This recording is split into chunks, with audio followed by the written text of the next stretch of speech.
to the script. Hey, hello. Mr. Davison, Cassius Green here. Sorry to bother. Let me give you a tip. You want to make some money here? Use your white voice. My white voice. I'm not talking about Will Smith's wife, like this young blood.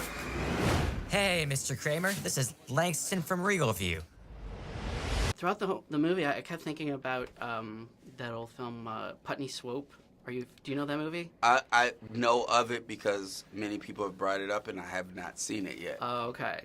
Yeah. Ever since I started getting into once I got into the labs, you know, a few of the advisors said, "Oh, it reminds me of Putney Swope," and so I was worried. I didn't want to see it because I liked where I was going with the movie, and I didn't. If I saw it, then I was like worried that then I would be wanting to change it in ways because I was worried about it seeming like that. So I knew I hadn't seen the movie, and a lot of people hadn't seen it. So I would rather just wait till later this summer to watch it. There you go. Yeah, you'll enjoy it. But like, what were some of the touchstones for you in terms of like when you're pitching it to people? Were you able to say like it's a little like this? I stayed away from that because it was hard to find.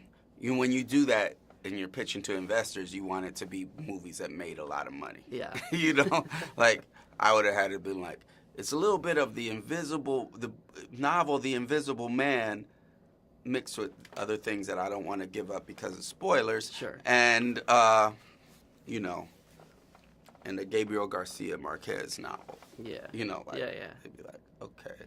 You know, so... So no, it's one of those intellectual movies. Yeah, so mainly what I would say is it's an absurdist dark comedy with magical realism and science fiction inspired by the world of telemarketing. Perfect. Yeah. There are touchstones that definitely influence the movie. A lot of Emir Kusturica movies, Black Cat, White Cat, Underground, Time of Gypsies, Paul Schrader, Mishima,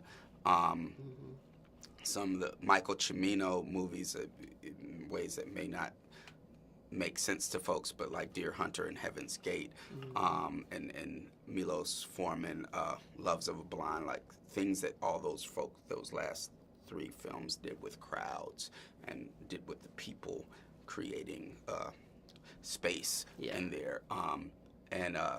You know, visually for a few shots, like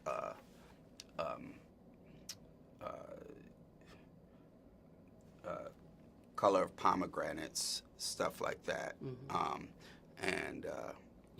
I purposely would always it's kind of like digging in the crates with hip hop. Like, okay, what's something that even if it, like for instance, there's a movie that I think is bad, but I love certain parts of it, like One from the Heart, which the Coppola movie. Yeah. But what he did, like with reflections in there, like inspired one shot in the movie, and what he did with like lighting and all that kind of stuff. So yeah, I do wear my influences on my sleeve, but it's for some people hard to see what they are because I've got a lot of sleeves. And